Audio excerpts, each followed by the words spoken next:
All right, everyone. Welcome to Engineering Foundations You Need. I'm Alex. I'm a college student currently.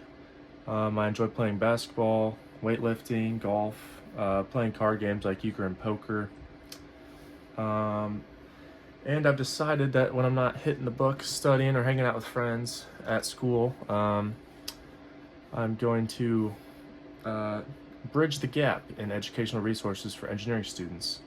I've noticed a lack of concise, straightforward YouTube channels that truly simplify complex engineering concepts, and that's why I'm here. I want to create videos that make understanding your classes easier. And while I will not be doing a ton of editing work due to lack of time, I'm very committed to helping you guys succeed.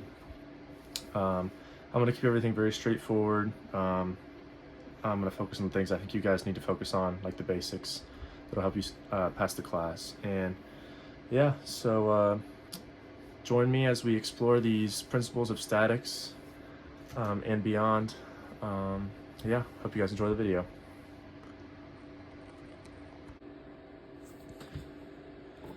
Okay, so getting started. What is statics? You probably heard the word and think of statistics or something like that. I know that's what I thought of when I first heard it. And every time people ask me what statics was, it'd be like, oh, statistics? No, that's not that.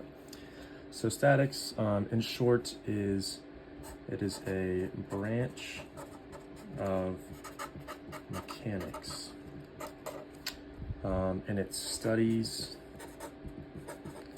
objects or structures or components at rest or in a state of constant velocity. So basically, the objects are not moving, or each part is at a constant velocity. So essentially, there's nothing making it move at all because it's all going the same speed. In the class, it will focus on analyzing forces and torques on objects and making sure that they are in equilibrium. This is the key to the whole class. Everything has to be in equilibrium or equal zero. Sum of the forces equals zero. That's the key. Sum of the moments or torques equals zero. We'll get into that later, but this is the key to the class, using these equations. So we need to make sure that all the forces and moments end up equal zero so that the object is stationary and does not accelerate or anything like that. So statics is basically, it's a fundamental class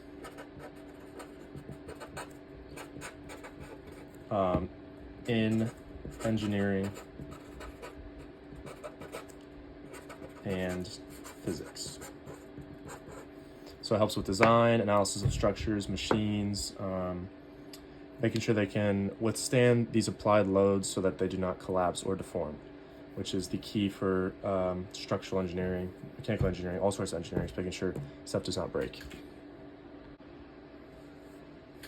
Okay, so first thing I'm going to talk about is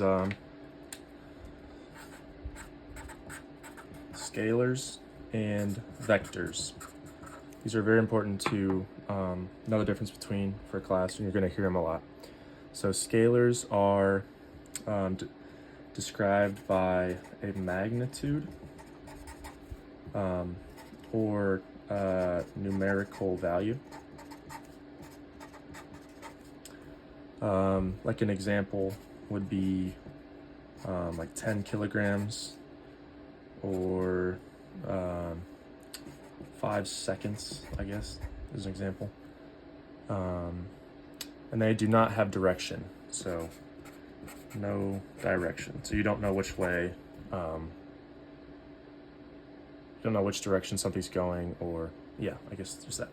Then vectors have magnitude, just like scalars, but also direction. So an example is like 10 newtons down, or 60 miles per hour north. So that's the speed and direction, or force and direction. So vectors basically give you more information about such object that you're studying or such force you're studying. And another important thing is how to calculate the magnitude of vectors. And the way you do this, so let's say it is a 2D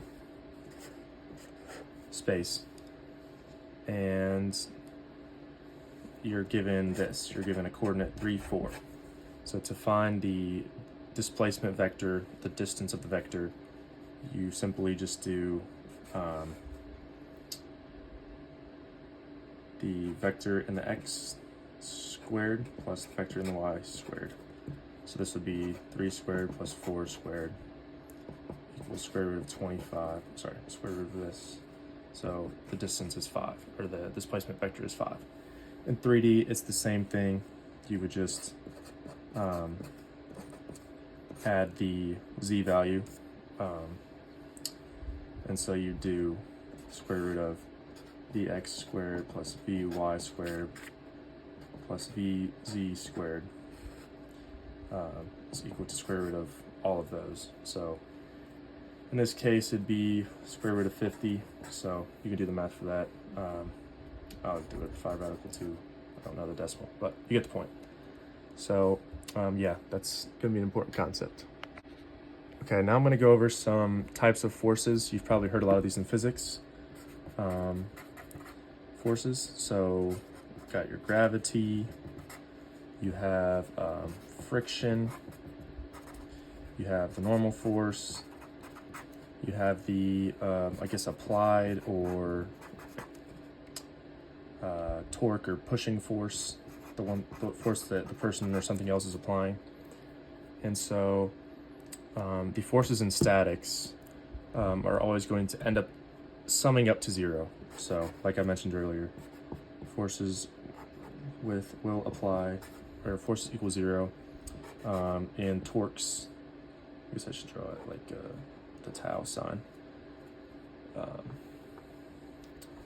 Torques equal 0 as well, and the moments, you'll hear about those two later, equal 0. So, and the next thing I want to talk about is free body diagrams.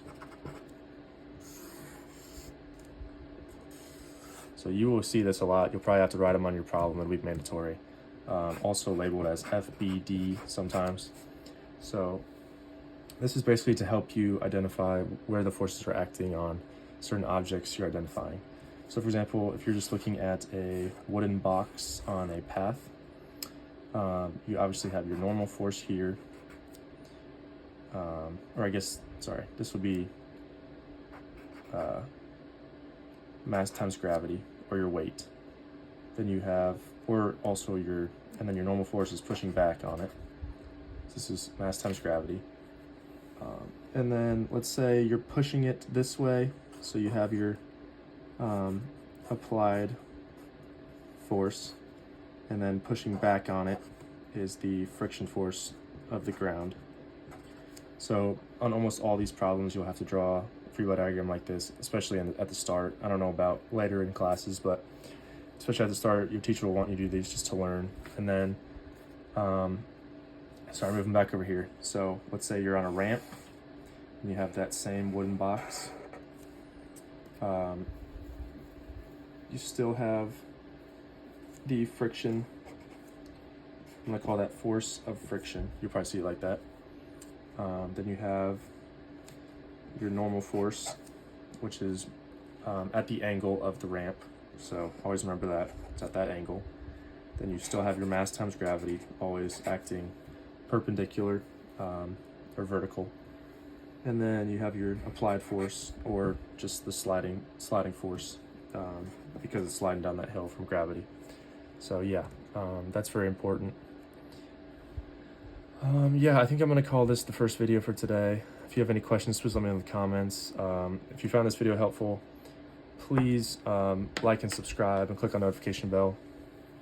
And thank you for watching. I'm going to keep improving on my videos. Obviously, this was very rough first video. I'm just trying to get them done, help you guys as quick as possible, and get these done for myself as quick as possible. So yeah, I hope you enjoyed and have a good week. And keep grinding. Remember, engineering is hard. Engineering is very tricky.